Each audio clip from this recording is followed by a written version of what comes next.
आज जो मैं आपको सुना रहा हूं कहानी, शायद सुनने के बाद आपकी आंखों में आ जाएगा पानी। ये कहानी लगन, समर्पण, निष्ठा और साथ की है। ये कहानी जितनी मेरी है उतनी ही आपकी है। इस कहानी का जो मुख्य किरदार है वो हमारे आपके जीवन का आधार है। वो आपके लिए ज़्यादा, अपने लिए कम बनी है। हाँ जी, बिल्कुल सही समझ रहे हैं आप। वो हमारे आपकी पत्नी है। वो हमारी आपकी पत्नी है।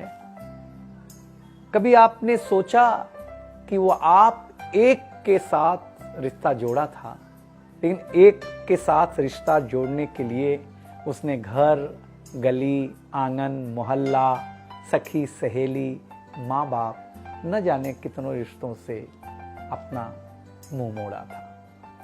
याद करिए, जब आपके साथ ब्याही थी और आपके घर आई थी तो बहू, भाभी, दुल्हन, न जाने कितने नामों के साथ बुलाई जाती थी। ये सुनकर के वो मन ही मन मुस्कुराए जाती थी। घर के सारे लोग उसी के भरोसे रहते थे। शायद इसीलिए अंग्रेजी में हम उसे हाउसवाइफ कहते थे। कुछ ही दिनों तक उसने दुल्हन होने का आनंद जिया। फिर झाड़ू, पोछा, बर्तन, चूल्हा, चौका, इन सब ने उसको जकड़ लिया। रोज हमारे लिए नाश्ते से लेकर खाने तक कुछ खास रखना, हमारी लंबी उम्र के लिए न जाने कितने उपवास रखना। कुछ महीनों बाद किलकारी गूंजी तो सारे ख्वाब सजे। वो मां बनी तो हम भी बाप बने। जैसे जैसे वो उम्र की सीढ़ियां चढ़ती गई, जैसे जैसे वो उम्र की सीढ़ियां चढ़ती गई, जवाबदारियां कुछ न कुछ रोज बढ़ती गईं। एक तरफ बच्चे पे नजर, दूसरी ओर मैं ऑफिस के लिए लेट न हो जाऊं इस बात का डर। सब कुछ बराबर हो, कुछ रह न जाए, और इस बात पर भी ध्यान कि गैस पर रखा हुआ दूध कहीं बह न जाए। घर वालों की फरमाइशों का चूल्हा जो एक बार चलता, घर वालों की फरमाइशों का चूल्हा जो एक बार जलता, तो कब सुबह, कब शाम, कब रात हो गई उसे पता ही नहीं चलता। इन व्यस्तताओं के बीच समय का चक्र कुछ इतना तेजी से चला, मुन्ना कब मनोज हो गया, मुन्नी कब सुमन, पता ही नहीं चला। अब तक जो था प्यार, अब उसने अपना नाम बदल करके रख लिया था तकरार। बेटी को लेकर के कहना कि कुछ ज्यादा ही मन बढ़ा रखा है, तुम्हारे प्यार ने इसको सर पे चढ़ा रखा है। अब तो वो मुझे भी देने लगी थी ताना, अब तो वो मुझे भी देने लगी थी ताना, ऑफिस में ही रहा करो ना, 2-4 घंटे के लिए घर के आना।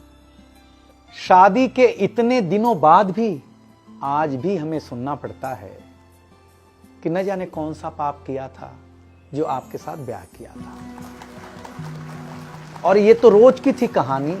कितना जोर से कहना कि घर के सारे सदस्य सुन लें कि एक दिन बीमार होती हूं ना, तो एक दिन बीमार होने पर किसी को कोई देता नहीं है 1 गिलास पानी, लेकिन जैसे ही उसे आपके तबीयत खराब होने का होता आभास, आकर के बैठ जाती थी आपके पास।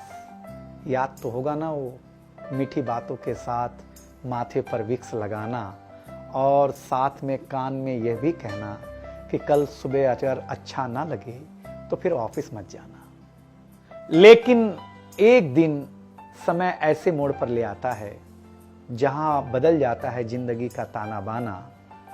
थाली में रोटी रखते हुए उसका ये कहना कि बेटी जवान हो गई है, क्या अब लड़का भी मुझे ही ढूंढने होगा जाना। शादी तय हो जाने के बाद 1-1 रुपया जोड़ना, पैसे कम पड़ने पर खुद का कंगन तोड़ना, सब कुछ हो जाएगा मुझे ढाढ़स बढ़ाना, सब कुछ हो जाएगा मुझे ढाढ़स बढ़ाना। विवाह का गीत खुद रोते हुए गाना। याद तो होगा ना आप लोगों को ये गुजरा हुआ जमाना। कुछ समय बाद जब हम जवाबदारियों से मुक्त हो जाते हैं तो कुछ ज्यादा ही धर्मयुक्त हो जाते हैं। उम्र के अंतिम पड़ाव पर हम बीमारियों के बीच जीने लगे हैं। बिना शक्कर की चाय पीने लगे हैं। लेकिन सच ये है कि जब तक हमारी आपकी पत्नी साथ है, चाय मीठी हो न हो, लेकिन जिंदगी में पूरी मिठास है। जबकि पत्नी के बारे में बहुत कम लिखा गया है, हर जगह माँ का ही गुणगान है। मैं मानता हूँ कि माँ महान है, लेकिन आपके जीवन में आपकी पत्नी का भी महत्वपूर्ण योगदान है। तो आपसे निवेदन इतना सा है कि आप अगर घर पर हों या घर पर जाएं, तो अपनी पत्नी का हाथ हाथ में रख करके संतोषानंद जी का लिखा हुआ एक गीत गाएं कि तू धार है नदिया की, मैं तेरा किनारा हूं, तू मेरा सहारा है, मैं तेरा सहारा हूं। आंखों में समंदर है, आशाओं का पानी है, जिंदगी कुछ भी नहीं, तेरी मेरी कहानी है।